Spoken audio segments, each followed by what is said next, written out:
আমরা আগের দিন একটা প্রোগ্রাম আলোচনা করেছিলাম, বইয়ের 44 পাতায় যে প্রোগ্রামটা রয়েছে।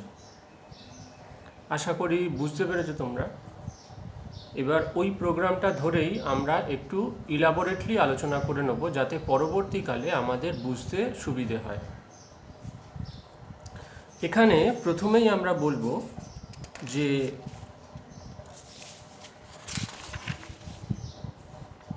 টাইপ অফ ডেটা কত রকম টাইপের।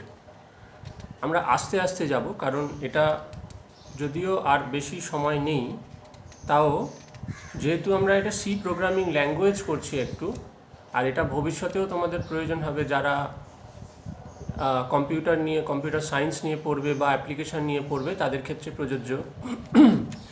আর যারা না জানো বা যারা পড়বে না ভাবছো প্রথম থেকেই, সেক্ষেত্রে বলবো যে কনসেপশনটা মানে ধারণাটা একটু থাকা দরকার। কারণ এখনকার দিনে যা পরিস্থিতি, তাতে কিন্তু কম্পিউটার না জানা বা এই সবগুলো কাজ যদি না করা যায়, তাহলে সেক্ষেত্রে কিন্তু একটা ডিসঅ্যাডভান্টেজ চলে আসবে। তাতে তোমার হাইলি কোয়ালিফিকেশান থাকলেও পার্সেন্টেজ অফ মার্কস একটা থাকে ছোট ছোট করে, সেইখানে কিন্তু তুমি মার্কস যদি না থাকে তাহলে কিন্তু অসুবিধে হবে। তো আর দ্বিতীয় কথা হচ্ছে, ওই সমস্ত জায়গায়, এত কম্পিটিশানের জায়গায় হয়তো লক্ষ্য করে থাকবে যে এখন যে সমস্ত রেজাল্ট আউট হচ্ছে, সেই রেজাল্টগুলো কিন্তু পয়েন্টের ওপরে নির্ভর করছে। তো পয়েন্টের ওপরে নির্ভর করা মানে তোমার মানে 1 ইঞ্চিও জায়গা ছাড়লে চলবে না। মানে যেটা আমরা বলি মাঝে মাঝে, যে রাগেতে মাঝে মাঝে বলি যে আমরা 1 ইঞ্চিও জায়গা ছাড়বো না, ঠিক সেই রকম মনোভাব নিয়ে চলতে হবে, তবে সেটা ঠিকঠাক মতন হবে। তো যাই হোক, আমরা এখন টাইপ অফ ভেরিয়েবল পড়ব, কিছু টাইপ। যেমন আমরা আগের দিন আমরা বলেছিলাম variable type integer type variable হয়, মানে সেখানে শুধু ইন্টিজার টাইপই থাকে, মানে শুধু নাম্বারই থাকবে, সেখানে আর অন্য কিছু থাকবে না। এরপর হচ্ছে ফ্লোটিং পয়েন্ট টাইপ মানে আমরা ওই যে ফ্লোট, ডাবল বলেছিলাম ভেরিয়েবল, সেই রকম একটা টাইপ। এরপর আছে ভয়েড টাইপ আমরা বলেছিলাম, এই যে ভয়েড মেন কথাটা আছে, ভয়েড মেন যে কোনো প্রোগ্রাম যদি সি প্রোগ্রামিং লিখতে হয় বা হাই লেভেল ল্যাঙ্গুয়েজে যে কোনো প্রোগ্রামিং লিখতে হলেই একটা ফাংশানের মধ্যে লিখতে হবে, এবং that function should be the main function, এবং সেই ফাংশানটাই মেন ফাংশান হবে। এবং শুধু তাই নয়, মেন ফাংশান কিন্তু একটা প্রোগ্রামের মধ্যে একটাই থাকবে, ওখানে কিন্তু মেন ফাংশান দুটো থাকতে পারবে না বা দুটো কাজ করতে পারবে না। কারণ মেন ফাংশানটা কেন থাকছে? মেন ফাংশানটা থাকছে প্রোগ্রামটা এক্সিকিউশনটা স্টার্ট করানোর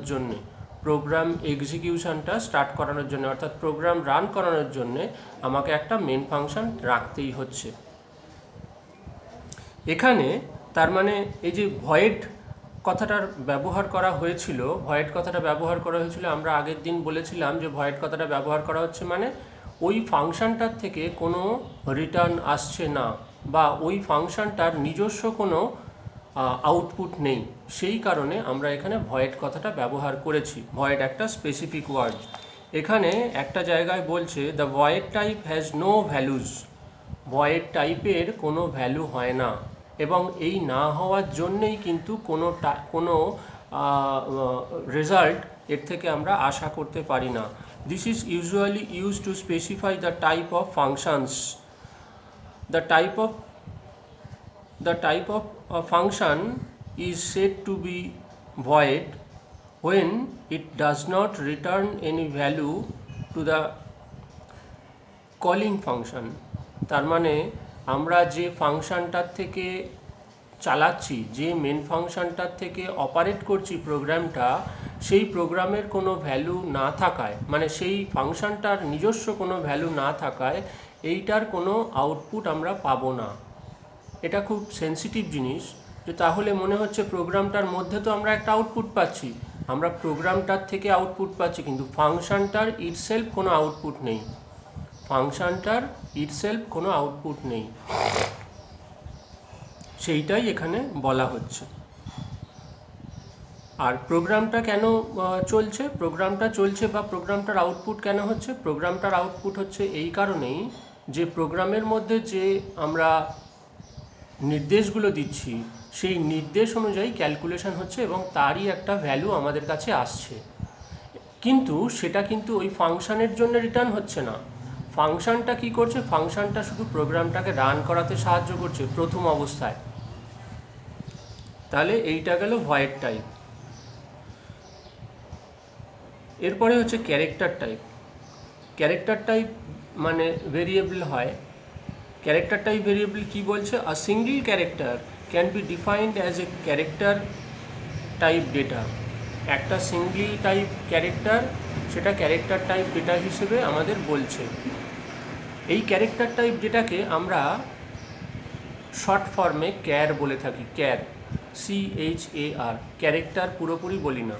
ক্যার CH মানে CH একটা ভেরিয়েবল, সেটার টাইপটা হলো ক্যারেক্টার, মানে সেখানে কোনো লেটার বা ক্যারেক্টার স্টে করবে বা হোল্ড করবে। Character are usually stored in 8 bits of internal storage. তার মানে 8খানা বিট সম্পন্ন কোনো একটা ভ্যালুকে স্টোর করতে পারে এই ক্যারেক্টার ভ্যালু, এই ক্যারেক্টার টাইপ। তাহলে আটটা বিট স্টোর করতে পারে এই character type variable. The qualifiers signed or unsigned may be explicitly applied to character. Signed আর আনসাইন্ড আছে। সাইন্ড আর আনসাইন্ড বলতে কীরকম? আমরা যদি কোনো একটা নাম্বার বলি, আমরা বললাম 12, 12টা সাইন্ড না আনসাইন্ড? এটা সাইন্ড। কেন? যদি কোনো ভ্যালুর আগে মাইনাস থাকে তখন আমরা তাকে মাইনাস বলি, আদারওয়াইজ কি তাকে মাইনাস ভ্যালু বলি? তাকে সবসময় বলি প্লাস ভ্যালু। এখানেও ঠিক তাই। তার মানে একটা ভ্যালুর যদি আগে মাইনাস থাকে তাহলে তাকে বলবো, বা মাইনাস থাকে তাকে বলবো মাইনাস ভ্যালু, আর যদি প্লাস থাকে তাহলে তাকে কিছুই বলবো না।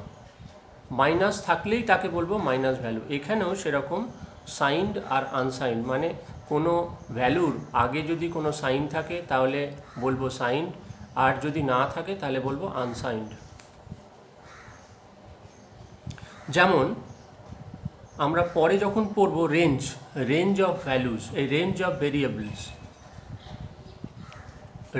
ভেরিয়েবলস মানে একটা ভেরিয়েবলের মধ্যে যে ভ্যালু থাকবে তার একটা রেঞ্জ দেওয়া থাকবে। কেন? আমি বলেছি এই হাই লেভেল ল্যাঙ্গুয়েজ যখন আমরা করব বা ব্যবহার করব বা শুরু করেছি, তখন কিন্তু এখানে তোমার মেমোরির ডাইরেক্টলি হ্যান্ডেল করতে পারি, মেমোরিকে ডাইরেক্টলি হ্যান্ডেল করতে পারি, এবং মেমোরিকে ডাইরেক্টলি হ্যান্ডেল করার জন্যে each and every value should have and specific length. তাহলে প্রত্যেকটা ভ্যালুরই একটা করে স্পেসিফিক লেন্থ থাকবে, এবং সেটা যদি আমরা একটা পয়েন্ট করি, পয়েন্টের প্লাসের দিকেও যেমন থাকবে, পয়েন্টের মাইনাসের দিকেও তেমন থাকবে। যেমনভাবে আমরা পাই, যদি আমরা গ্রাফ করি, অঙ্কের গ্রাফ করি, তাহলে সেখানে মানে জ্যামিতির গ্রাফ, প্রত্যেকেই জানি জ্যামিতির গ্রাফ করি। তো জ্যামিতির গ্রাফের ক্ষেত্রে যদি এক্স অ্যাক্সিস বা ওয়াই অ্যাক্সিসকে ধরি, তাহলে প্রতিটি অ্যাক্সিসেরই একটা মাইনাস ভ্যালু আছে, একটা প্লাস ভ্যালু আছে। তার মানে রেঞ্জটা যখন আমরা বলবো তখন এক্স অ্যাক্সিসের 0 পয়েন্ট থেকে ডান দিকে প্লাস যদি হয় ডান দিকে বলবো, মাইনাস যদি হয় মাইনাস বলবো। তার মানে লেন্থটা প্লাস এবং মাইনাস সমন্বয়েই তৈরি হয়। তাই এখানেও কিন্তু ওই রকম রেঞ্জ আছে, এবং সেটাও কিন্তু সাইন্ড এবং আনসাইন্ড হিসেবেই পরিগণিত। তাহলে এখানেও এই যে একটা জায়গায় বলছে while unsigned character have values 0 to 255, sign, সেখানে সাইন্ডের ভ্যালু মানে রেঞ্জ হচ্ছে তোমার 128 -128 থেকে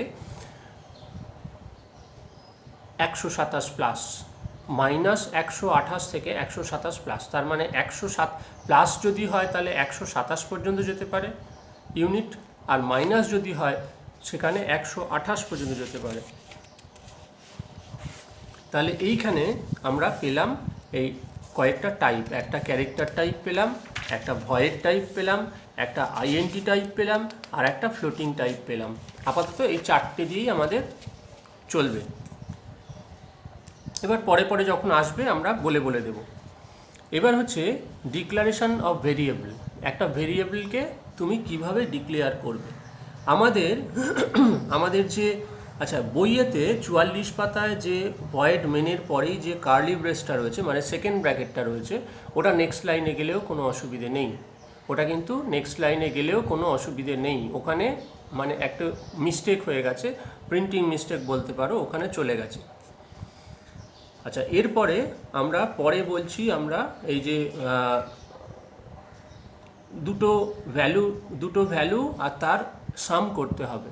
দুটো ভ্যালু নেওয়া হয়েছে আর তার সাম করতে হবে, মানে দুটো ভেরিয়েবল নিতে হবে আর তার সাম করতে হবে। তার মানে আলটিমেট আমার তিনটে ভেরিয়েবল চাই, দুটো ভ্যালুর জন্য দুটো ভেরিয়েবল, আর একটা ভেরিয়েবল হচ্ছে দুটো অ্যাডিশনের জন্য একটা ভেরিয়েবল। তাহলে এখানে আমরা ঠিক কী করে, এই যে বলছে after designing suitable variable names we must declare them to the compiler. Declaration does two things. Variable declare মানে ভেরিয়েবলের তোমার স্থির করার পর অর্থাৎ কতগুলো ভ্যালু নিয়ে তুমি কাজ করছো এবং কীরকম টাইপের ভ্যালু নিয়ে তুমি কাজ করবে বা করতে হবে, সেইগুলো বিচার বিবেচনা করে আমাদের স্থির করতে হবে আগে যে কতগুলো ভেরিয়েবল নিয়ে আমাদের কাজ করতে হবে।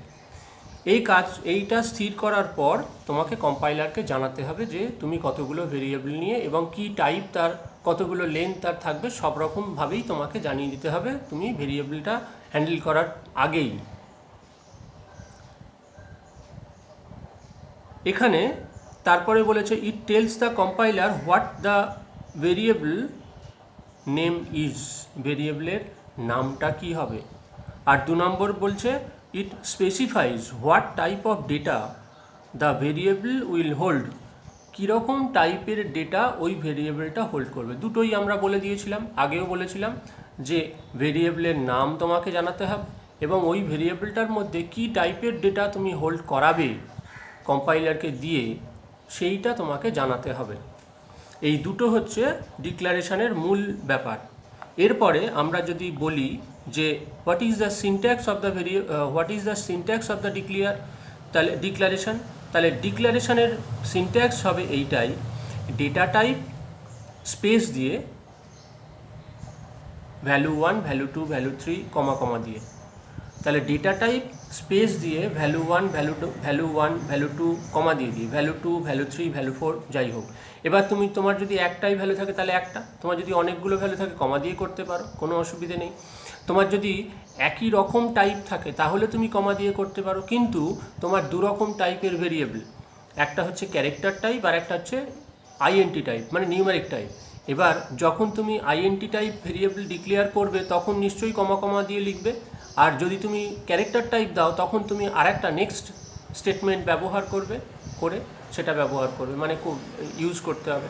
যদি তুমি ক্যারেক্টার এবং নিউমেরিক একই সঙ্গে মানে ক্যারেক্টার এবং ইন্টিজার টাইপ তুমি একই সঙ্গে করো তাহলে কিন্তু সেটা হবে না, সেটা এরার আসবে, কারণ সেভাবে করতে পারো না বা কেউই পারে না, কারণ কি কম্পাইলার সেটা বুঝতে পারে না। তাহলে এখানেও আমরা তাহলে টাইপটা কি, তাহলে সিনট্যাক্সটা কি হলো, ডেটা টাইপ, কার ডেটা টাইপ, ভেরিয়েবলের ডেটা টাইপ আর ভেরিয়েবলটার নাম, ভেরিয়েবলের ডেটা টাইপ আর ভেরিয়েবলটার নাম কমা দিয়ে। যদি একই টাইপের হয় তাহলে পরপর কমা দিয়ে লিখতে পারবো, আর যদি একই টাইপের না হয় তাহলে আমরা কমা দিয়ে লিখতে পারবো না, নেক্সট স্টেটমেন্ট দিয়ে আমাদের লিখতে হবে। যেমন আমরা যদি বলি আইএনটি কাউন্ট, আইএনটি নাম্বার, কমা দিয়ে টোটাল, আবার স্পেস দিয়ে রেশিও, প্রত্যেকটাই আইএনটি, কাউন্ট, কমা দিয়ে টোটাল, কমা দিয়ে নাম্বার, সব যেহেতু একই জাতীয়। আবার বললাম ডবল রেশিও বা হ্যাঁ ডবল রেশিও, কারণ কি আমরা এই রেশিওটাকেও আমরা আইএনটির মধ্যে নিতে পারতাম, কিন্তু রেশিওটাকে আইএনটির মধ্যে নিলাম না। তার কারণ হলো আইএনটির লেন্থ যা আর ডবলের লেন্থের সঙ্গে অনেক পার্থক্য। দুটো আইএনটিকে যদি আমরা ক্যালকুলেশন করি, ম্যানিপুলেশন করি বা মাল্টিপ্লিকেশন করি বা এনি টাইপ অফ ক্যালকুলেশন করি, তখন যদি ওই লেন্থের অনুযায়ী ওই লেন্থের থেকে ভ্যালুটা বেড়ে যায়, ক্যালকুলেটেড ভ্যালুটা বেড়ে যায়, দ্যাট উইল বি ওভাররাইটেড, ওভারফ্লোড হবে বা ওভাররাইট হবে, তখন কিন্তু আমি অরিজিনাল ভ্যালুটা পাবো না। তাহলে সিকিওর হবে তুমি যখন কোনো ক্যালকুলেটেড ভ্যালু তুমি কোনো জায়গায় রাখতে চাইবে, তখন সেই ভেরিয়েবলের ডেটা টাইপটা যেন ম্যাক্সিমাম লেন্থ হোল্ড করতে পারে ভ্যালু, সেইটা তোমাকে খেয়াল রাখতে হবে। তাই এখানে ডবল করে দেওয়া হয়েছে। ডবল যদি করো মানে রেশিওর ক্ষেত্রে ডবল করে নেওয়া হয়েছে, তাহলে রেশিওটা আমি ওই ক্যালকুলেটেড ভ্যালুটা যাই হোক না কেন ওখানে যে কোনোভাবেই ধরে যাবে, তাহলে কোনো অসুবিধা হবে না। এই সূক্ষ্ম ব্যাপারগুলো আমাদের একটু খেয়াল রাখতে হবে। এরপরে আসবো আমরা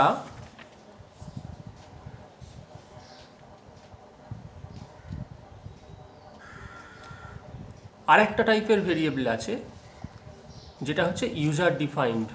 আমরা ফাংশন দু রকমের করেছিলাম। কি ফাংশন? একটা হচ্ছে লাইব্রেরি ফাংশন আর একটা হচ্ছে user defined function. Library function মানে ইনবিল্ট ফাংশন, যেটা তোমার যে ল্যাঙ্গুয়েজটা রয়েছে সেই ল্যাঙ্গুয়েজের মধ্যেই থাকছে, মানে ল্যাঙ্গুয়েজ বিল্ড হওয়ার সঙ্গে সঙ্গেই সেটা তৈরি হয়ে যাচ্ছে, ল্যাঙ্গুয়েজ ইনস্টল হওয়ার সঙ্গে সঙ্গেই তুমি সেটা অ্যাক্সেস করতে পারছো, লাইব্রেরি ফাংশন। আর ইউজার ডিফাইন ফাংশন কি? যদি লাইব্রেরি ফাংশন কোনো মতে কাজ করতে না পারে, মিন্স লাইব্রেরি ফাংশন তুমি যেটা চাইছো সেটা করতে পারছে না, মানে ওর বিয়ন্ড অফ পাওয়ার, ওর পাওয়ারটা তার কম বেশি নয়, তাহলে সেক্ষেত্রে তুমি তোমার লজিক দিয়ে একটা ফাংশন তৈরি করতে পারো। সেই লজিক দিয়ে ফাংশনটা করাকেই আমরা বলি ইউজার ডিফাইন ফাংশন। সেইটা শুধুমাত্র যে প্রোগ্রামের মধ্যে তুমি লিখবে সেই প্রোগ্রামেই তুমি অ্যাক্সেস করতে পারবে। তাহলে এই রকম আমরা ইউজার